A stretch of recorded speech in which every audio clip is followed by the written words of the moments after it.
अस्सलाम वालेकुम students, welcome back to my YouTube channel VU help centre. उम्मीद करता हूँ कि आप सब लोग खैरियत से होंगे। हमारे पास CS 201 इंट्रोडक्शन टू प्रोग्रामिंग की दो अनाउंसमेंट आई हुई हैं। एक अनाउंसमेंट GDB के हवाले से और दूसरी अनाउंसमेंट असाइनमेंट 2 के हवाले से।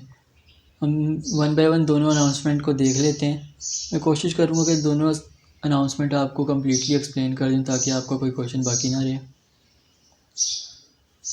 जो GDB की अनाउंसमेंट है उसमें हमको GDB दी हुई है जिसकी ओपनिंग डेट है 12 मई और क्लोजिंग डेट है 13 मई।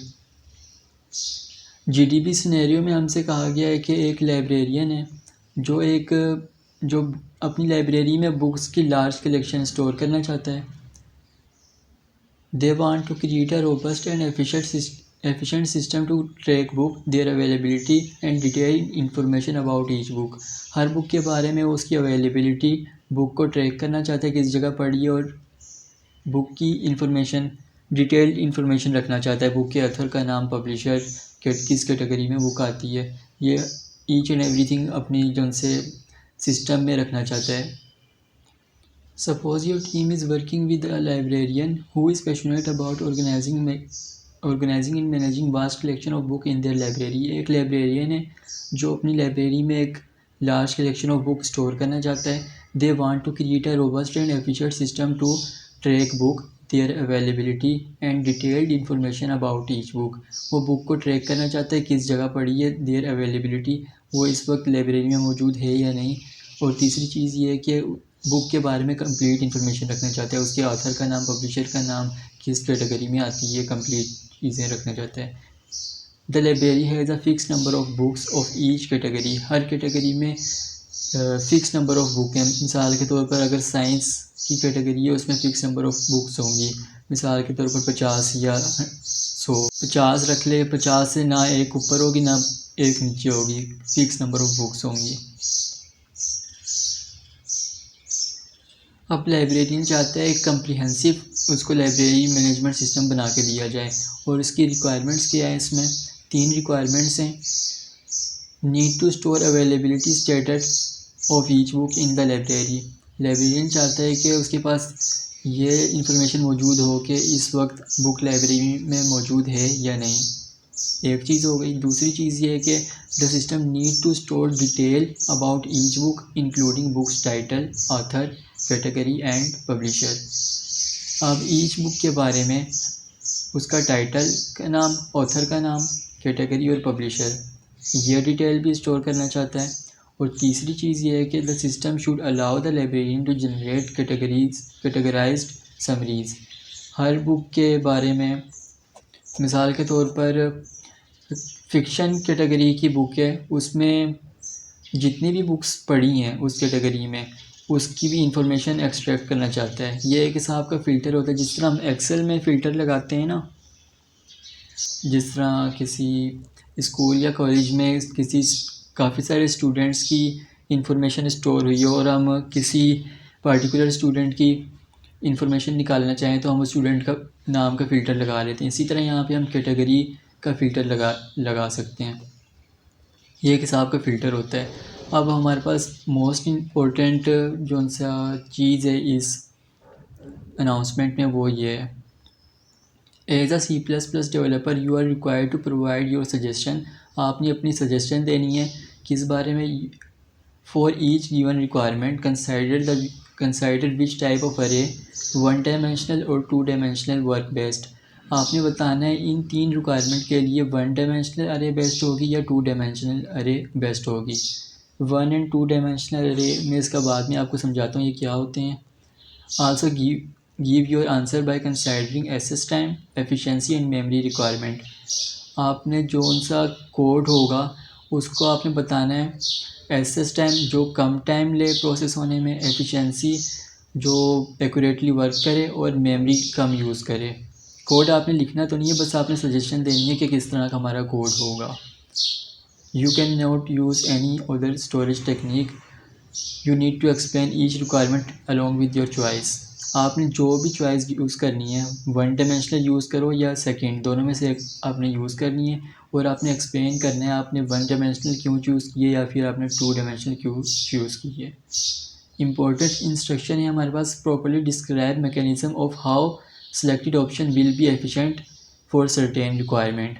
हर रिक्वायरमेंट के लिए आपने अलग अलग बताना है कि इसमें वन डायमेंशनल यूज़ करेंगे, सेकंड डायमेंशनल इसमें भी अलग से बताना है। फिर ये भी आपने बताना है कि इसमें आपने ये क्यों यूज़ किया, वन डायमेंशनल या second dimensional, two dimensional. Lengthy and irrelevant detail put bad impression. Lengthy और इररेलेवेंट डिटेल्स आपने नहीं डालनी। कॉपीड सोल्यूशन फॉर इंटरनेट और any student will be mark 0। आपने किसी से कॉपी नहीं करना, ना इंटरनेट से लेना है। ईजी आप अपने वर्डिंग में एक्सप्लेन कर सकोगे जब मैं आपको समझा दूंगा। Read scenario carefully before submitting your comment. अपना कमेंट सबमिट करने से पहले आपने इसको डिटेल में रीड करना है।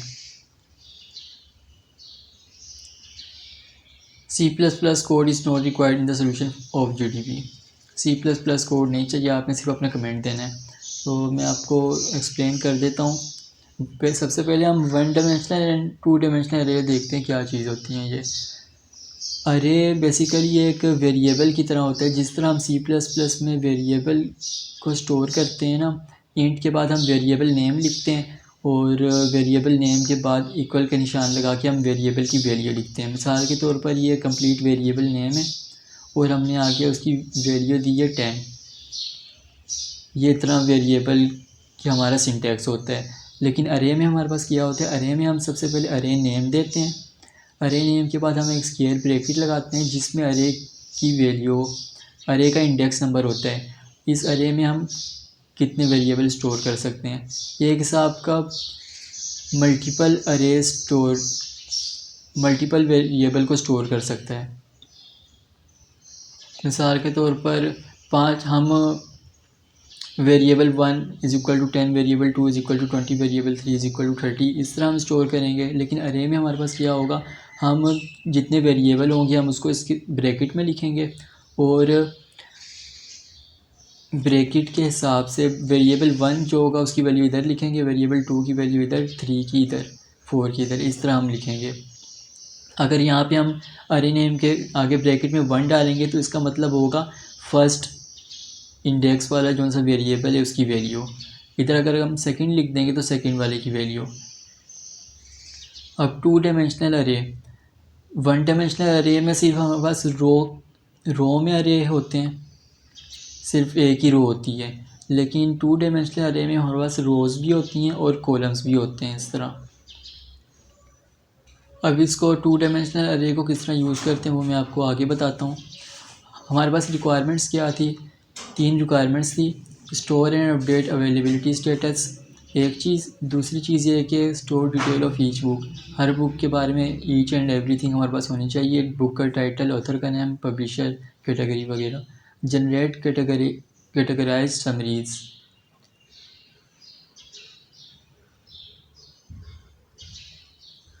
किसी भी कैटेगरी के में जितनी भी बुक्स हैं उसकी भी हम समरी निकाल सकें। रिक्वायरमेंट 1 है हमारे पास store and update availability status of each book. इसके लिए हम यूज़ करेंगे वन डायमेंशनल अरे। वो क्यों यूज़ करेंगे वो मैं आपको आगे समझाता हूँ। Each book has only one status. हमारे पास सिर्फ एक ही पॉसिबल वैल्यू होगी। जिस तरह बाइनरी में होता है ना 0 या 1, एक पॉसिबल वैल्यू होती है, इसी तरह यहाँ पे होगा हमारे पास। So we can use one dimensional array where each element show availability of one book. For example, we can make a bool type array of 100 books. हम 100 बुक्स के डेटा स्टोर करना चाहते हैं तो हम बुक अवेलेबल हमारे पास ये अरे का नेम होगा और आगे स्क्वायर ब्रैकेट में हम इसका इंडेक्स नंबर लिखेंगे। If a book is issued we set the value to false, if a book is return we set it to true. हम इसको लिखेंगे किस तरह, सिंटेक्स हमारे पास इस तरह होगा कुछ कि हम पहले अरे नेम लिखेंगे, उसके बाद हमारे पास इंडेक्स नंबर होगा। इंडेक्स नंबर मिसाल के तौर पर हमारे पास बुक 9 है, अगर वो हमने किसी को इशू की हुई है तो हम यहाँ पे उसकी वैल्यू लिखेंगे फॉल्स। अगर लाइब्रेरी में रिटर्न हो गई है तो हम उधर लिखेंगे ट्रू। ये हमारे पास कोड है इफ़ एल्स वाला। इफ़ कंडीशन हमारे पास होगी बुक अवेलेबल। अगर बुक 9 हमारे पास अवेलेबल होगी तो हमारे पास प्रिंट हो जाएगा book is available, otherwise book is issued. इसके वन डायमेंशनल अरे यूज़ करने के इधर बेनिफिट्स ये होंगे हमारे पास, क्योंकि सिर्फ एक ही वैल्यू होगी हमारे पास ट्रू एंड फॉल्स, तो वेरी फास्ट एसेस होगी ये मालूम करने के लिए कि बुक अवेलेबल है या नहीं। वेरी लो मेमोरी यूजेज, क्योंकि सिर्फ एक ही वैल्यू स्टोर होगी ट्रू या फॉल्स, तो मेमोरी भी ज़्यादा यूज़ नहीं होगी। Easy to update and check availability, update करना भी बहुत ईजी रहेगा क्योंकि सिर्फ एक ही वैल्यू चेंज करनी पड़ेगी, या तो ट्रू होगी या फॉल्स होगी, सिर्फ एक चीज़ चेंज करनी पड़ेगी। और इसी तरह चेक अवेलेबिलिटी स्टेटस आसानी से चेक हो जाएगा। रिक्वायरमेंट 2 थी हमारे पास store detail about each book, मिसाल के तौर पर title, author, category and publisher. इसके लिए बेस्ट टाइप जो रहेगी वो 2 डायमेंशनल अरे रहेगी। Each book has multiple pieces of information like title, author, category and publisher. A two-dimensional array is best option to store this kind of data. वो किस तरह स्टोर होगा? Each row store the detail of one book. मिसाल के तौर पर ये हमारे पास बुक है, 3 बुक्स हैं हमारे पास, यहाँ पे बुक 1, बुक 2, बुक 3। अब बुक 3, अब ये हमारे पास एक रो में एक बुक्स की each and everything complete detail होगी। तो सबसे पहला जो सा कॉलम होगा उसमें हम लिखेंगे बुक का नाम, सेकंड कॉलम में हम प्रॉपर्टी 1 लिखेंगे, प्रॉपर्टी 2 मिसाल का तो प्रॉपर्टी 1 होगी बुक का ऑथर का नाम, उसके पब्लिशर का नाम, किस कैटेगरी में आता है। इसी तरह हर जितनी रोज़ होंगी उतनी, जितनी हमारे पास बुक्स होंगी उतनी हमारे पास रोज़ होंगी। दूसरी चीज़ थी हमारे पास alternatively we can use 4 separate one dimensional array. यहाँ पर हमने एक ही लाइन में हर बुक की कंप्लीट डिटेल एक्सप्रेस कर दी थी, लेकिन यहाँ पे हम क्या करेंगे, वन डायमेंशनल अरे में हर डिटेल को अलग अलग लाइन में लिखेंगे। मिसाल के तौर पर टाइटल को अलग लाइन में लिखेंगे, ऑथर को अलग लाइन में लिखेंगे, लेकिन इससे कोड हमारा लेंथी हो जाएगा, लेकिन ईजी टू अंडरस्टैंड रहेगा। दोनों में से आप कोई भी मेथड यूज़ कर सकते हैं, लेकिन मैं तो 2 डायमेंशनल यूज़ करता हूँ। अब 2 डायमेंशनल के बेनिफिट्स क्या होंगे? The structured like a table, ये एक टेबल लाइक स्ट्रक्चर बन जाएगा, कॉलम 1, कॉलम 2, कॉलम 3। और दूसरी चीज़ डायरेक्ट एक्सेस यूजिंग इंडेक्स। मिसाल के तौर पर हम बुक 3 का पब्लिशर का नाम देखना चाहते हैं या फिर कैटेगरी देखना चाहते हैं किस कैटेगरी में, तो हम इंडेक्स यूज़ करके देख सकते हैं। मिसाल के तौर पर बुक 3 की हम कैटेगरी देखना चाहते हैं, मिसाल के तौर पर कैटेगरी 4 कॉलम में, ये रहा हमारे पास कॉलम नंबर 4, तो हम यहाँ पे लिखेंगे 3, रो नंबर 3, कॉलम नंबर 4, तो हमारे पास ये आ जाएगी इसकी प्रॉपर्टी कौन सी कैटेगरी है। और नेक्स्ट है हमारे पास if we use fixed size string memory can be efficiently manage. अगर हम स्ट्रिंग का साइज़ फिक्स रखें तो मेमोरी हमारे पास कम यूज़ होगी। मिसाल के तौर पर हमारे पास ये अब इंडेक्स नंबर है, इंडेक्स नंबर के आगे हम एक और इसी तरह हम एक और स्क्वायर ब्रैकेट लगा के उसमें नंबर्स लिख दें कोई भी, तो उसका मतलब होगा हम इससे ज़्यादा बुक स्टोर नहीं कर सकते। मिसाल के तौर पर बुक नंबर 100 में जो भी कैटेगरी आती है हम उसके आगे उसमें सिर्फ उतनी ही बुक स्टोर कर सकते हैं जितनी यहाँ पे लिखी होंगी। मिसाल के तौर पर इस कैटेगरी में अगर हम 50 लिख दें तो उस कैटेगरी में हम 50 से ज़्यादा बुक स्टोर नहीं कर सकते। रिक्वायरमेंट 3 थी हमारे पास generate categorized summaries, category wise हम समरी निकाल सकें हर बुक के बारे में। तो इसमें सजेस्टेड टाइप 2 डायमेंशनल अरे है, उसको क्यों यूज़ करेंगे? The librarian want to see list of each book by category, so we can use 2 dimensional array where each row is a category. For example, fiction or science column hold the title under that categories. मिसाल के तौर पर अगर पहले हमने requirement 2 में हमने use किया था, फर्स्ट कॉलम में हमने बुक का नाम लिखा था और बाकी जो से कॉलम्स थे हमने उसमें उसकी प्रॉपर्टीज़ लिखी थी। अब यहाँ पे हम कैटेगरी के लिए यूज़ करेंगे, फर्स्ट कॉलम में कैटेगरी का नाम लिखेंगे, कैटेगरी 1, कैटेगरी 2, फिक्शन, साइंस, इसी तरह दूसरी कैटेगरीज़ प्ले के हवाले से, ये कैटेगरीज़ के नाम होंगे। फिर आगे उन कैटेगरीज़ में जो जो बुक्स आएंगी वो हम आगे कॉलम से लिखेंगे। मिसाल के तौर पर फिक्शन कैटेगरी में 50 बुक्स हैं, तो हम यहाँ पे 50 कॉलम बनाएंगे आगे। कॉलम 1 में एक फर्स्ट बुक का नाम, कॉलम 2 में सेकंड बुक का नाम, इसी तरह आगे। और this help to group and display book easily, इस तरह हम डिस्प्ले बुक को इजीली डिस्प्ले कर सकते हैं और ग्रुपिंग भी हो जाती है। Easy to group books by category और publisher. Fast searching and display, हम इससे फास्ट सर्चिंग कर सकते हैं। मिसाल के तौर पर अभी यहाँ पे हमारे पास कैटेगरी नंबर 2 है, तो हम मिसाल के तौर पर हमारे पास प्ले के हवाले से किसी बुक को हम ढूंढना चाहते हैं, तो हमको पता है कैटेगरी 2 में हमारे पास प्ले की बुक्स हैं, तो हम कैटेगरी 2 में सबसे पहले जाएंगे और उसमें कैटेगरी 2 को हम ओपन करेंगे, उसमें हम बुक सर्च कर सकते हैं।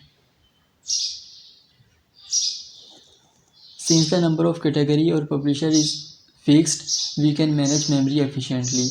हमने सबसे पहले बात की थी कि नंबर ऑफ कैटेगरी फिक्स्ड होंगी लाइब्रेरी में, फिक्स नंबर ऑफ बुक्स होंगी लाइब्रेरी में, इस वजह से हम मेमोरी को एफिशिएंटली मैनेज कर सकते हैं। उम्मीद करता हूँ कि आपको कुछ ना कुछ इसमें से हेल्प मिली होगी।